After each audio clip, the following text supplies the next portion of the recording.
So I say to small, especially small business owners, be bold in your marketing. That doesn't mean be distasteful or sophomoric. What I'm saying is, how can I make someone look at my company or my service in such an unusual way that it makes their eyebrows go up? Because all good marketing has to fight clutter. And there's like the amount of clutter now out there with the advent of digital technology and the internet. I mean, if you think traditional media was cluttered, look at what the internet is now. So in order to have any chance of breaking through, because if you're a plumber, you're not just competing with other plumbers, you're competing with every other ad out there. So knowing that, I say to you, and there's many ways I could have answered your question, Warren, my biggest thing is be bold. You know that voice. This week, I got to talk to the man, the legend, the voice, Terry O'Reilly. This guy is an advertising and marketing icon. His CBC radio show, Under the Influence, has more than 1 million listeners a week. His latest book is called This I Know. It's a super fun read. There's so many great war stories in there. This interview was an absolute blast for me. I hope you enjoy it as much as I did. This is my conversation with Terry O'Reilly.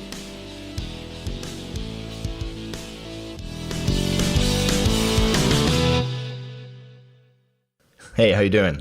I'm doing good. How are you doing, Warren? Good, thanks very much. I saw that you were at the U.S. Open recently. I was. How was that? Well, it was fantastic. It was also unbelievably hot.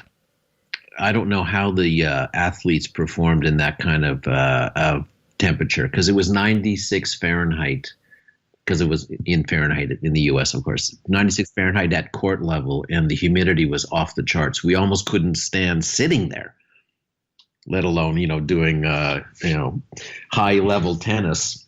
You saw Federer. I saw that was one of the matches you were at. How was that? That was great. I mean, my wife and I are big Federer fans. That's really why we went. We were lucky. We were only going to be there for 2 days, so we got very lucky that he was playing one of those days. And we saw Milos Raonic really up close in one of the other courts there. Like, there's the big stadium, but then there's like 7 or 8 small courts where there's only 5 rows of seating around the whole thing. So we got to sit that close. And we saw Andy Murray on our last day. So it was a pretty good haul in 2 days. Amazing. I also noticed you're from Sudbury. I am. You were born there, because I'm from Sault Ste. Marie originally. Ah, you're a northern boy. That's good to know. We're northern neighbors, I guess. Do you ever make it back or no? Oh, yeah, because my wife is from Sudbury also, so we have lots of family there. So we're there quite a few times over the year. Oh, amazing. Every time we go by, I try to get my kids to go and take our picture with the big nickel. So it's something that I enjoy, but they kind of roll their eyes at by this point because they've done it so many times. I also saw you have this awesome looking, I just saw this last night, this Airstream trailer that you've kind of converted into a mobile recording studio. You call it the Tearstream. How did that come to be? Well, it's interesting. So I live 2 hours north of Toronto. So I would have to drive in every week for record day. And that would be, it's 2 hours each way. So 4 hours of driving and 2.5 hours to record the show. So it would be a whole day. And I did that for many, many years. And I didn't want to do that drive anymore. It was starting to kill me.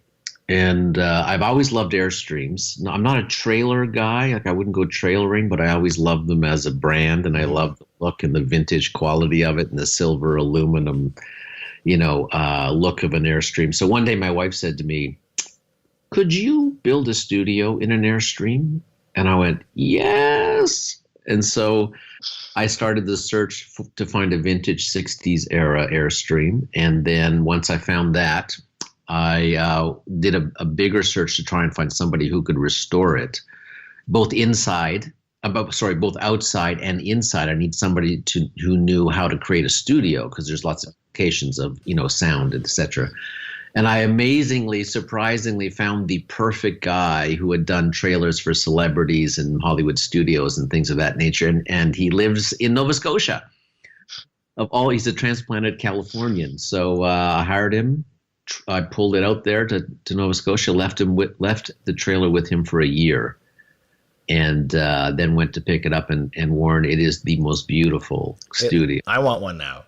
I know. And now I'm not tethered to Toronto. I just bring my studio to the cottage or to my home or wherever we might be. It's fabulous. So it took him a year. You must have been just dying during that year. Well, I was hoping it was going to take 6 months. So yeah, it was double the time I thought. Oh man, but it looks great. I saw you have a couple videos, but it's mostly just images. You kind of blog the process. Yeah, that's right. I really did blog the process from the almost finding the trailer right through to get to finally picking it up and then actually recording in it. So all of last year's shows were recorded in the trailer. That's amazing. So your career I find fascinating, and obviously I've been hearing you on the radio for years and years. Over 35 years in advertising. I understand you've made over 10,000 advertisements in various shapes and forms. What's it like watching TV with you or listening to the radio? Like, do most ads drive you crazy? Well, I mean, it is an unusual experience in my home. My poor daughters growing up had to be quiet during the commercials, Right. So, well, I do look at ads from a different point of view than a regular person would, of course, because I'm kind of looking at trying to find the strategy inside the ad, or I'm looking at the execution, or I said to somebody recently, I'll marvel at a little moment in a commercial that no one will care about, because I know what it took to pull that off, or I marvel at that little moment that got them to the other moment. You know what I mean? It's like inside baseball, looking for that kind of thing. I do think most advertising is terrible. I'm driving down the road yesterday, and I know I'm going to be speaking with you this week, and I'm paying more attention than usual to the commercials, because usually you just push them out of your mind or you do something else. And most of them are just kind of like a punch in the face. It's like, hi, we're so-and-so from here, and we've been in business for 34 years, and here's why you should trust us. And they just give you the same adjectives that everybody else gives. And, the thing is, they're paying good money for this, and nobody gives a shit. Like, it just washes through. So, on one hand, I guess it's kind of irritating for someone like you, but on the other hand, that's what makes the really good stuff stand out. That's right. I mean, that's exactly right. It's too bad there's so much bad advertising out there, because it doesn't have to be bad. If someone cared enough to create a great ad or a great commercial, it's so doable. And there's lots of great ad people out there that would love the challenge and the opportunity to do it. So it drives me crazy. But you're right. I mean, there's so much bad stuff that the good stuff does pop as a result. And I always say that about screenplays in Hollywood. When somebody says to me, I want to write a screenplay, but 100,000 screenplays rain in on Hollywood every year. I go, yeah, but that should be encouraging, because 99.9 of them are terrible. Right. So yeah, so the bad stuff does help the good stuff really shine in that weird math. So you're talking about the inside baseball piece, and where you'll notice something, a little piece of a commercial that kind of piques your curiosity. Does anything come to mind, or anything you've seen recently, or a certain brand that has done that, or one of those moments that some of us might recognize? Well, I'm kind of enjoying the Progressive insurance commercials these days, because they're making a transition from Flo, the redheaded lady actress that's been their spokesperson for a couple of years now. And they're making a transition to a young guy. And I marvel at his performances. So I just watch him in those commercials. And, that category has really come alive, by the way, because insurance is the most boring thing to sell in the world, and most insurance commercials historically have been just dry, bland, terrible thing, a category. And now that whole category has come alive, from Geico to Farmers Insurance to Progressive. But I watch the Progressive ads, and I watch that actor in the ads and the little moments he has, and I think that he is a wonderful actor doing very subtle work. And whoever's directing those commercials has an eye for that. They're letting him either do it, or they're giving him superb direction, because he's not just hitting funny lines. There's facial expressions he's doing, or just tiny little. And I know, because I've directed commercials and actors for 25 years, and I marvel at his performance right now. That's excellent. I also found out yesterday that you were the guy, the sort of creative mind behind the Hockey Hall of Fame commercial, the one where the dad walks up to the thing with a goofy look on his face and gets hit with a bunch of pucks, and it says, "Welcome to the Johnny Bauer exhibit." That was you. Yeah. Yes, that's I worked on that ad. That ad was a phenomenon. We had. Let me tell you a funny, quick little story about that. So for years in the 90s, I worked on Black's photography work. So Blacks is photography. I did a lot of radio and television commercials for Blacks. And the director of marketing was a guy named Brian Black, who's the son of the founders. Mm-hmm. Great guy. I lost touch with him when Blacks got sold, and then Brian moved on, and I lost touch with him for many years. And one day I'm driving by the Hockey Hall of Fame on my way to work, and I think to myself as I'm sitting at a red light, that would be a great thing to advertise because it's such a great product, and all my hockey heroes are in the Hall of Fame. And what a great, fun challenge that would be. So I have that thought as I'm driving to work. About 3 or 4 days later, I get a call out of the blue from Brian Black. And I go, Brian, I was just thinking about you about a week ago. Like, where are you? What are you doing? And he goes, well, I'm the director of marketing for the Hockey Hall of Fame. No way. And I said, you're kidding me. I said, this is just the weirdest moment in the world. And he said, I want to know if you want to come and do some work for us. And I thought, boy, if that wasn't destiny there. So we had a big laugh about how weird that whole moment was, the circular moment of that. Must have sent out the right vibes into the universe. And then we started doing work for the Hockey Hall of Fame, and that was I think that was the first TV commercial we had done. And the interesting thing about that one, Warren, was and I mentioned this in the book, is the strategy was how do we attract kids to the Hockey Hall of Fame? Right. That was the strategy, the marketing strategy at the time. So in order to attract kids, you had to you had to have dads want to come, but the kids had to have a reason to come because none of their heroes are in the hall yet. That's right. So the hall created this space that was full of fun, interactive games, and so that's what that ad was just to highlight the interactive nature of their new that new section of the hall, and we tried to have some fun with it. It became a phenomenon because we did it on a shoestring budget. I mean, it's one person with pucks being thrown at them. There's no set.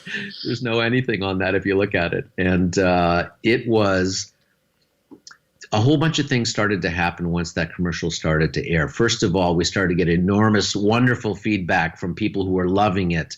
We heard that in sports bars, it'd be really loud and they're watching the game. And then that commercial would come on and the whole place, every bar would go silent.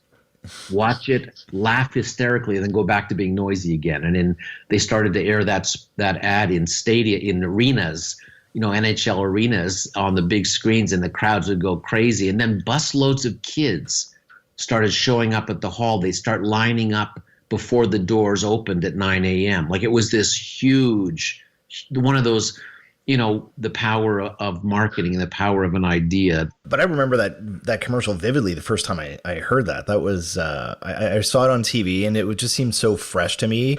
And, in the book, though, you see the backstory that it almost didn't happen. You have this great idea. And when you see it on TV, it seems so obvious and clever.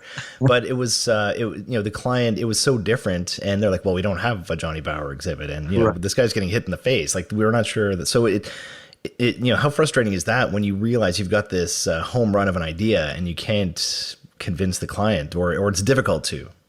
That particular ad, as you suggest, was one of the toughest sells I've ever had. As I say in the book, I had to present that idea so many times to so many different layers at the Hockey Hall of Fame, right up to the CEO of the Hockey Hall of Fame, who was Scotty Morrison, who used to be the chief NHL referee. Anyway, here's the rule of advertising: the fresher the idea, the harder the sell. That is a truism in marketing. So I've always, because I love big ideas and because Pirate was known for coming up with fresh ideas, and you wouldn't come to us unless you wanted something bold, we had to learn early on how to sell those ideas. So we, even early in my career when I was a copywriter, before I co-founded Pirate, I realized you had to become a really great presenter in a boardroom, because most great ideas in this business die in the boardroom. It's not that people aren't capable of generating great marketing ideas, is that they are incapable of selling them to nervous clients. So I had to learn the hard way how to become a great presenter. I had a great mentor early in my career, a great creative director who was maybe the best presenter I've ever seen, and I learned at his feet. And I brought that knowledge to Pirate. So our batting average was pretty high at Pirate. We could really present well in the boardroom, to present a big idea, give a client our thinking on it, convince the client it was a calculated risk, not a flat out risk. Help them understand that being bold was the only way to jump out on the air for all the reasons you mentioned earlier, Warren. There's a lot of bad advertising. Let's jump out and be good, but let's be strategically on the money every single time. Mm-hmm. So if you're strategically sound, if you're strategically right, if your ad is delivering if the creativity is expressing the strategy, then you have a really great chance of selling that ad, I think. Well, the other one that jumped out at me, just because I found it so funny, was the one about the beer company. I think it was in Maine, and they wanted to come up with a beer for locals, not for tourists. And right. So I've never heard of a story like this, but you recommended an ad where you basically came up with a secret code that you would. It was was it beeps or whistles at the end of the commercial? It was a whistle, yeah. So that's exactly right. That was a fun assignment. So the assignment there was there was a craft beer, small teeny startup, and it was a beer to be brewed for the people of Maine, not to tourists. And the client told us that whole state is geared to tourism. Every business virtually is aimed at tourists because that state survives on tourism. But this beer was not aimed at tourists. It was aimed at the people of Maine. So that was the challenge. And when we started thinking of, and he could afford a small radio campaign. So when we started thinking about it, we suddenly ran into the wall of how do we advertise a beer on radio without tourists hearing it? Like, it was that crazy conundrum. So that's when we thought of it from that point of view. That's when we came up with the idea of using a code. So we wrote ads that aired prior to tourism season. So just early spring, we aired ads to the people of Maine saying, "Hi, we're Sparhawk Golden Ale. We're a brand new beer. We're brewed for you, not for tourists." So we want to tell you about the ad now, but from this point on, you'll never hear the name of our beer again. What you're going to hear is this whistle, which was kind of like that. We said the next time when you hear that whistle, that's the secret code telling you that there's a fresh batch brewed. Come and get it. So from this point on, just listen for the whistle. So that's what we did from that point on. We just created kind of fake ads for local car dealers and jewelry shops and funeral parlor and just like really bad, typical car dealer ads, for imaginary products. They were just vessels for the whistle. So at the end of those ads, there was the whistle there, and the the client was very nervous, as you can imagine, because his first thing he said to me, as I say in the book again, Warren, that when we explained the idea to him, he sat there silent and then eventually said, "So let me get this straight. I'm launching a beer. You're going to mention it once and never mention it again in the campaign." And I said, "Exactly." So he was just terrified. And then once it's launched, the first couple of weeks, there's nothing. Like, there's just radio silence. And then there was that one moment, I think it was at a gas station. That's right. That's exactly right. Was it the owner or one of the? No, it was the client. One delivery guy. It was his one delivery guy with his one delivery truck. There was 2 weeks. I can't remember if it was 2 weeks or 10 days of just radio silence. Not a single piece of feedback from anybody on the campaign. And then his one delivery truck and his one delivery guy are at the gas station filling up. And then as he's filling up the truck, he hears behind him. And he looks around, and it's another guy filling up his car, but just gives him the thumbs up sign. Amazing. That was the first crack in the wall. That was the first tiny, symptom that we were getting through to somebody. And then after that, it literally exploded. People began ordering the beer. First of all, they started asking for the beer, which was a huge thing. Then they started asking for the beer by just whistling at the bar. Like, bartenders say, what are you having? And I go, "Oh, gotcha, Sparhawk coming right up." It was that kind of a thing. And then the newspaper in Portland, Maine, did a full-page story on the launch of the beer, which is like gold. Oh, it's priceless. And then the whole beer was launched, all on a really brave, crazy, wonderful, calculated idea. And my whole pitch to the client, by the way, was, when he was really nervous, was rely on the intelligence of our audience. Mm-hmm. That they will get it and they will play along. What did you think of the show Mad Men? I'm sure you watched it. What did you like it? Did you not? I loved that show. I loved it because it was great writing, great performances. It was also accurate to the industry, which is very rare because I'm sure when lawyers watch legal shows, they roll their eyes because it's not really true to form. It's not really accurate and detailed. I feel that way about when I see advertising people portrayed in movies and TV shows. It's just nothing, not even close to reality. That was. And I don't mean the philandering and the drinking, right, which was probably era specific, but the advertising part, the relationship with clients and the problems of running a creative company and the personnel and the tension between the partner, all of that was real. So Matthew Weiner must have had somebody on his writing staff that had lived in an agency at one point in their lives. That's interesting. How about the Nike deal last week? I heard you on Metro Morning with Matt Galloway talking about it right after it had been announced. But we've had a little time to watch that and to digest it now. Marketing wise, I know that you're a big fan of Nike. They're one of the ones that you mention over and over again in the book, and you say that "Just Do It's" probably the best slogan or tagline in advertising history. What do you think of this deal specifically? Well, I think it was very brave of Nike to do it, but they have a history of doing brave work. They are trying to sell apparel, and that there's that aspect of it, but it's from a marketing point of view, I think it was a very brave but on strategy decision for Nike because they support athletes. So they stuck with Tiger Woods. They're maybe the only major brand who stuck with Tiger Woods through all his troubles. They don't abandon their athletes. As I said in that interview, they did the first athletic ad I ever remember seeing for an HIV positive athlete. They've really tackled sexism many times. They had that great campaign that showed young girls wearing, participating in a variety of sports, and the line was "Let me play."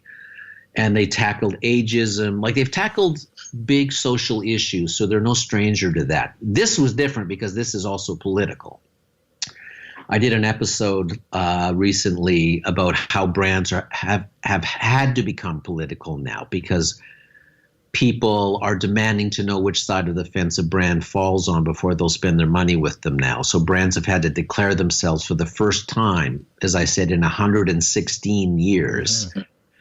That the era of Trump has brought that on. So Nike has declared themselves. It's not just a social issue, but it's a political one with Kaepernick. So they've really stuck by him. So I think, as I said too, I think they'll be viewed as being on the right side of history on that one. So I think in the long run there'll be controversy and protests, but I think in the long run it'll be a good thing for Nike, and I think they'll benefit from it, as will Kaepernick, I think. Did you see that one of the guys who everyone was burning their shoes, and one guy actually burnt his house down? Did you see that? No, I did not see that. That's funny. Jeez. I saw an ad too, Warren. I don't know if it's real. I saw it, and then I didn't have a chance to track it down, but it looked like it, unless it was a mock ad that someone's mocked up, but it was very much in Nike's personality, and it was an ad from Nike on how to burn our shoes safely. Oh, man. With just the swoosh at the end, just a print ad. It was just so beautiful. I thought, that's so funny if that's real. Did a couple road trips this summer with my girls, and one of the, they're always dad change the station. I like this song. I don't like that song. And we were on I think a 2 or 3 hour drive up to the sort of Muskoka area. And what your episode came on about dead celebrities. And this is in, I think, sort of mid-July. And we sat there and listened to the whole hour show, and not a comment, not a peep from anybody. I've got 2 girls, 11 and 13. Do you hear that a lot? That for whatever reason, if it's the storytelling or the voice or the cadence, that it just sucks people in and you can't turn it off? Well, that's high praise, and I'll take that, Warren. First of all, my show's half an hour, so I love that you think it's an hour. Well, I think did they play it back to back? Because I think was two different. There was one on dead celebrities. Unless you're listening to podcasts back to back, but no, I'm a 27-minute and 30-second show every week, approximately. Yeah, exactly. So I love that you think it's an hour, which means it feels longer than it is, in a good way. I do get a lot of feedback from listeners saying that their kids love the show, which is always surprising to me. And even kids your daughter's age, which is because, that would have been, when I was growing up, I had no interest in CBC. Likewise.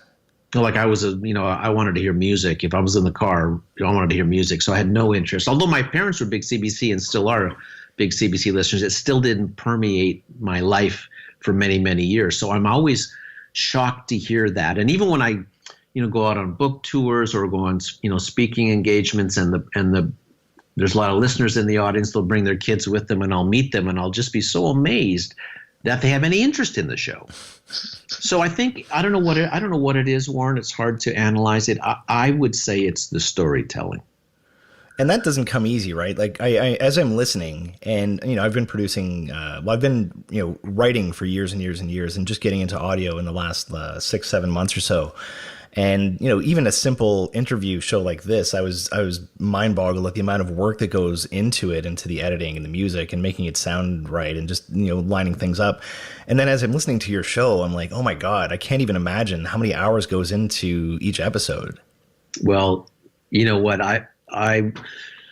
When I thought about doing this show originally, I wanted it to be great content. I wanted the content to be compelling and interesting. And really, as we pitched it to CBC, we wanted to give people like a backstage pass to the closed world of big time advertising. That was really our pitch, because we weren't journalists or academics or pundits. We were working ad men in the trenches with access and experience.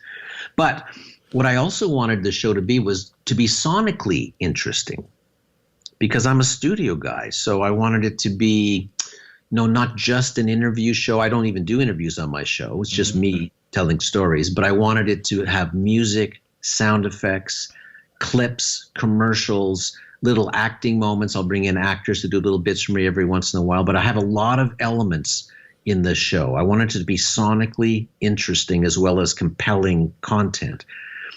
And it takes roughly 12 hours to record, assemble, and mix the half-hour show.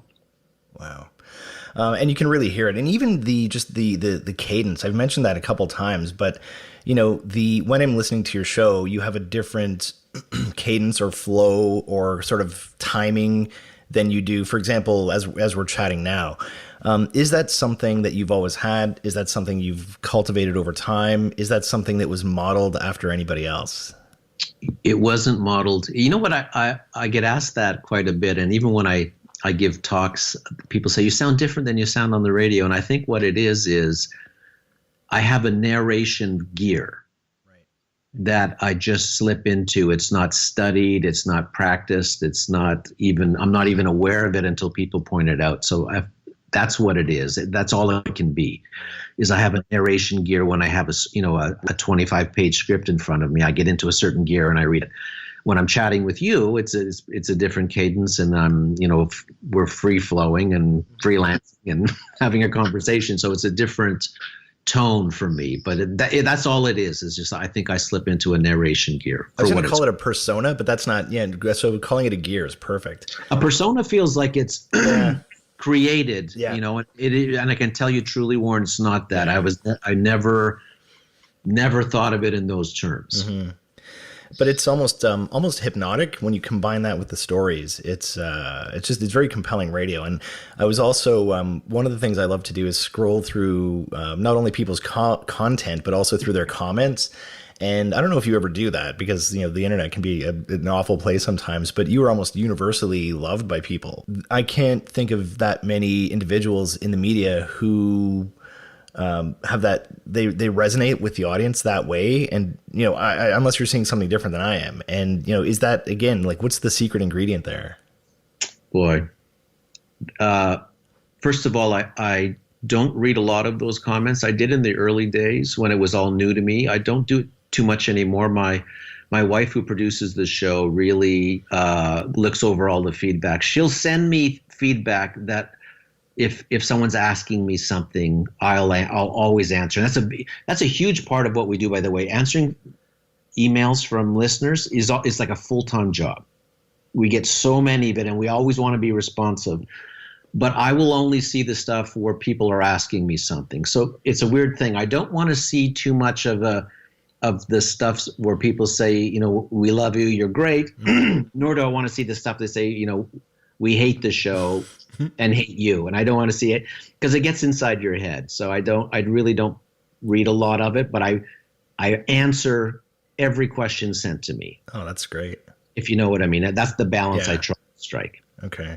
But my wife will say to me, I just read 10 of the most lovely emails this morning, and she'll tell me some highlights of them. Oh, nice. She kind of curates them for you. Because it gets into your head, and then it's not good.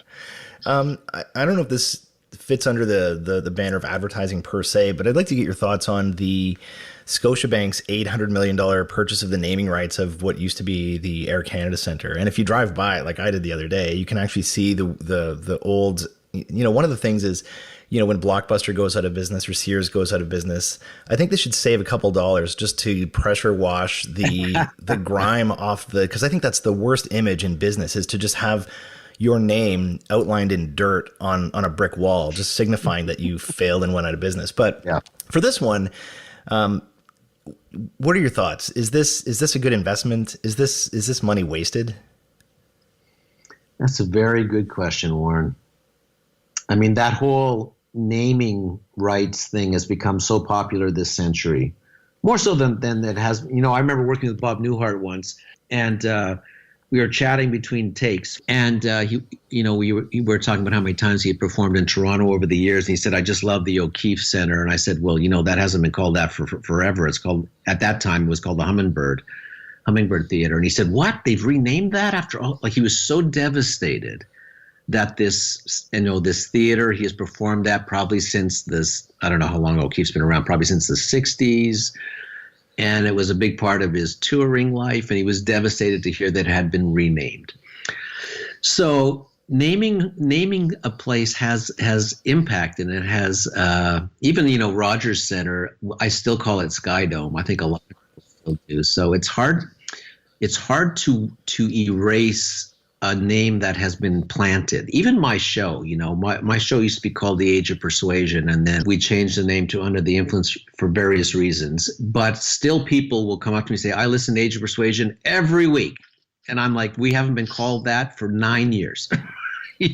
So, and we brand our show really well, and on social media, I say it in the show, lots of times, and still people call it The Age of Persuasion. So that's the problem with changing a name and naming rights on big stadiums, because now you're talking tens of millions of dollars.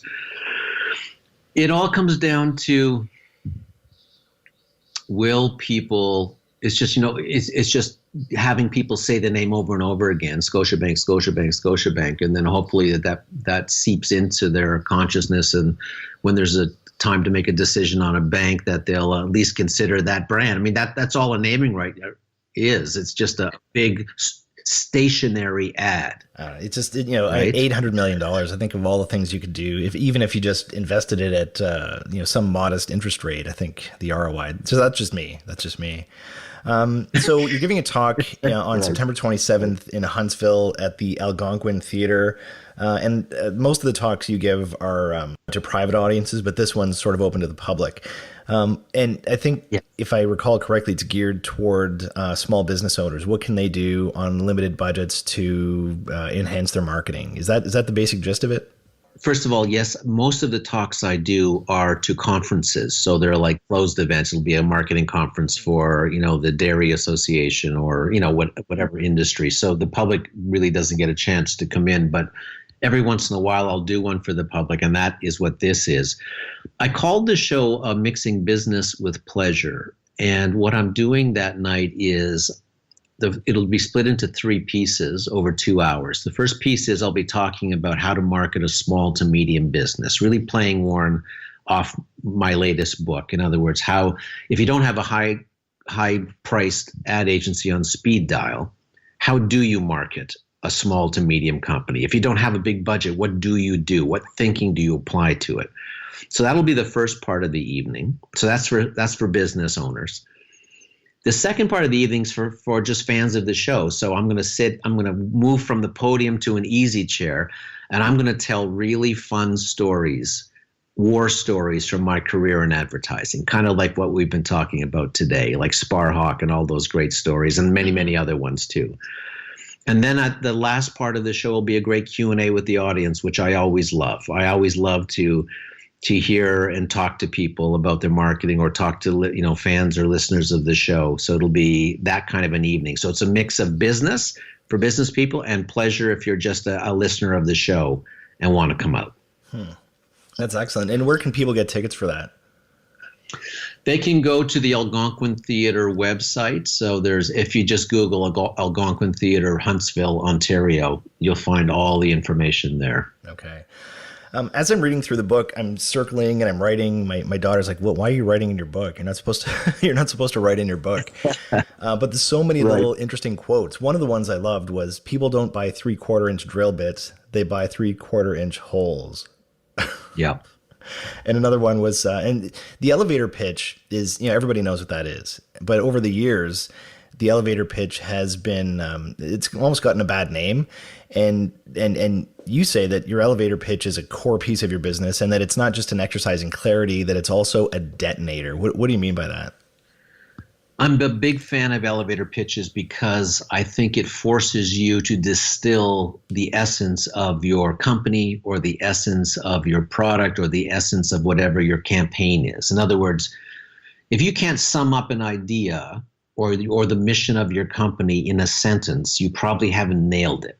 If it takes you a paragraph to describe why someone should buy your product, you haven't really spent enough time thinking about it. And the reason I think why that's important is because it informs all of your marketing. It even informs your company culture.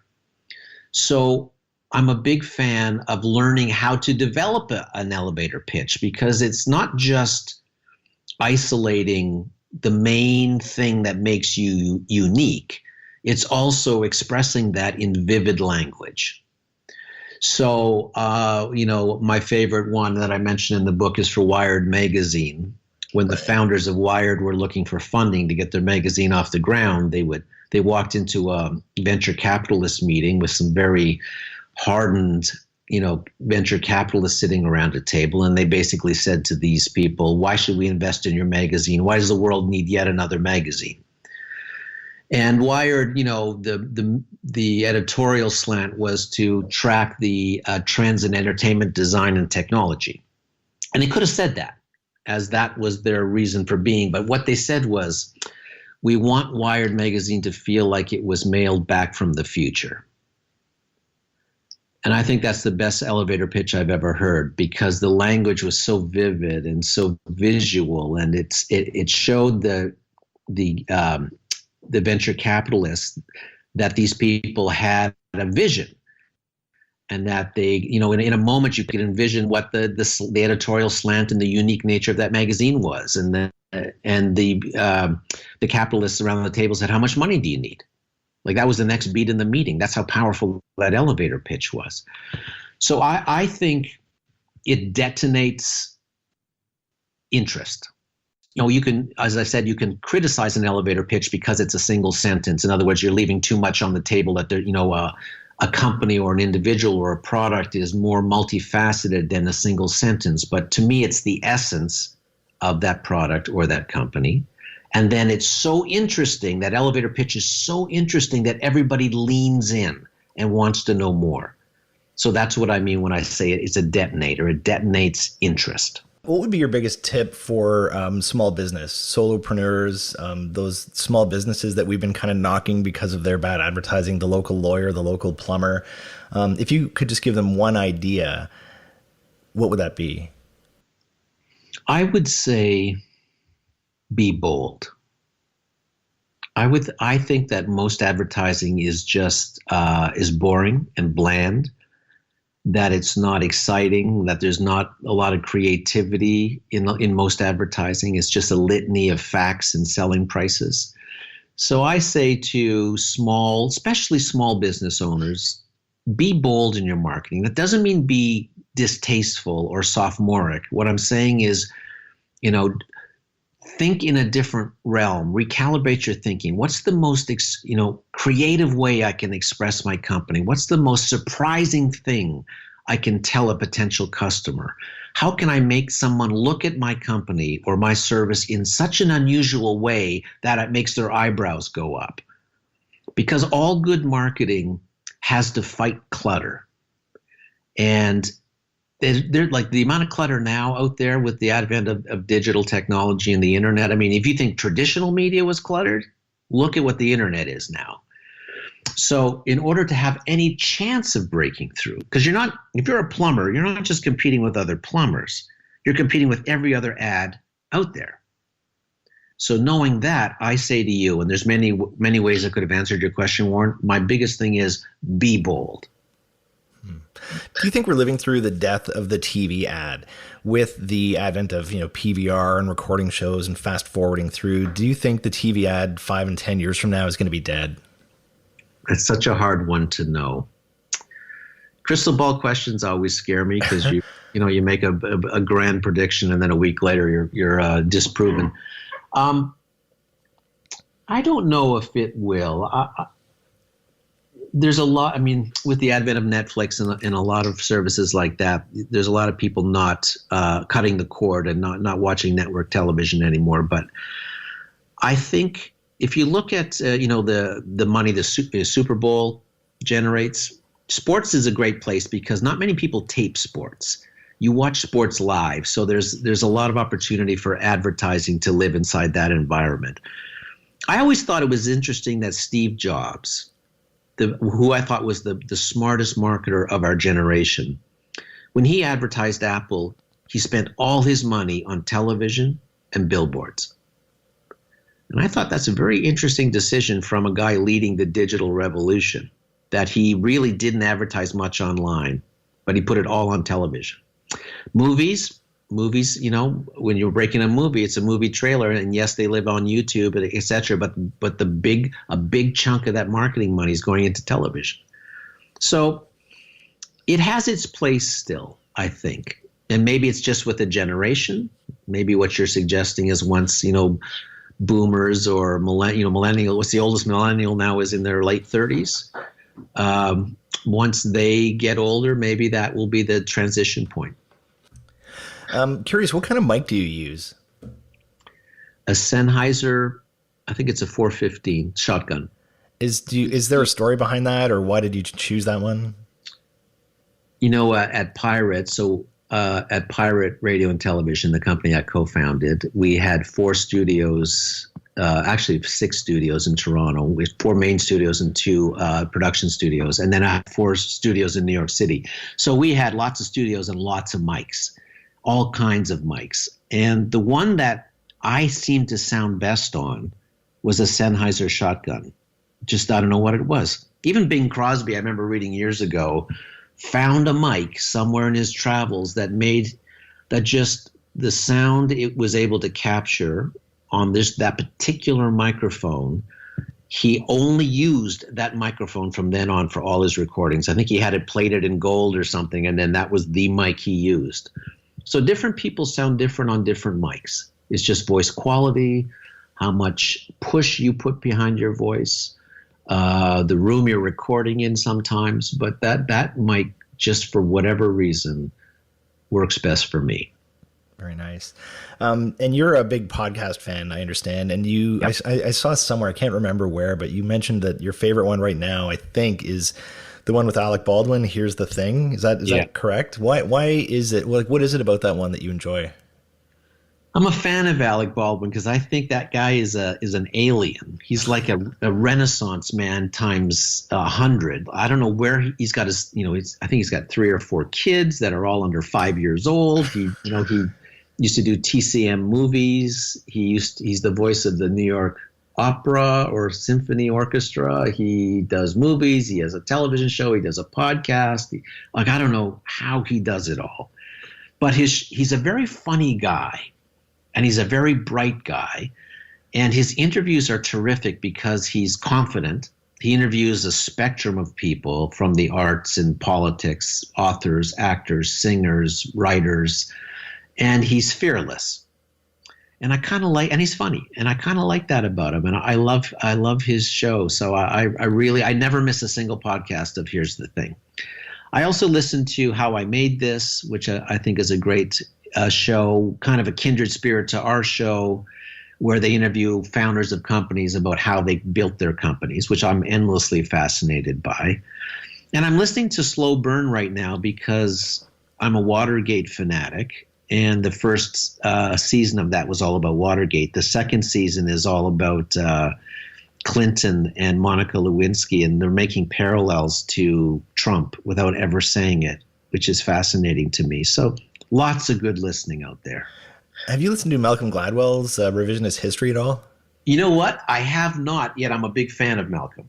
I just got onto it a couple weeks ago, and it's fantastic. I bet it is. I bet you'd enjoy it. I'm sure I would. Just before we go, what do you do for fun? Do you have any hobbies? Like, what's keeping you busy these days? Well, I'm actually starting to work on the show now. So September is when we start researching, and I hope to usually have 8 shows written and recorded by the time we hit the air in January. So between now and then, that's a lot of what I'm going to be doing, because my show our show is so research heavy that we need so much runway on our show. We can never be chasing a deadline. So, and once the show really starts up, Warren, it's 7 days a week until June. Oh, I can imagine, for sure. Yeah, because it's 3 days to go through research. So I have a researcher researching the show, one researcher per show that I assign. Then I do the other half of the research. So I'll get about 200 pages of research to go through. It'll take me about 3 days to go through the research. I'll make all my notes. I'll formulate the show in my head. It'll take me 2 days to write the show. I'd love to have another half day to comb the knots out of it. And then I'm in the recording studio recording, and that's 7 days. So that's how busy the show gets. But I'm a big movie fan. I'm a big reader. I've got stacks of books on the go. I'm a big reader, so I enjoy that. I have a 1963 Volkswagen that I love to work on, and I love spending time with my wife and my family. So that's the off hours. Amazing. Thank you very much for your time. All the best. Have a great rest of the week, and we'll be sure to listen to your show this season. Okay. Well, thank you, Warren. Appreciate it. Thanks for all those great questions too, by the way. Thanks so much. Okay. Bye-bye. Cheers. Thank you once again to Terry O'Reilly. If you don't already listen to Under the Influence, really encourage you to check it out this year. It's an amazing show. And if you haven't already picked up his book, This I Know, really encourage you to do so. It's a very fun and fast read. If you enjoyed this episode, please take 5 seconds to go and rate the show on Apple Podcasts. It would mean a lot, and it'll help other people find the show. Thanks once again for listening, and we'll see you next time.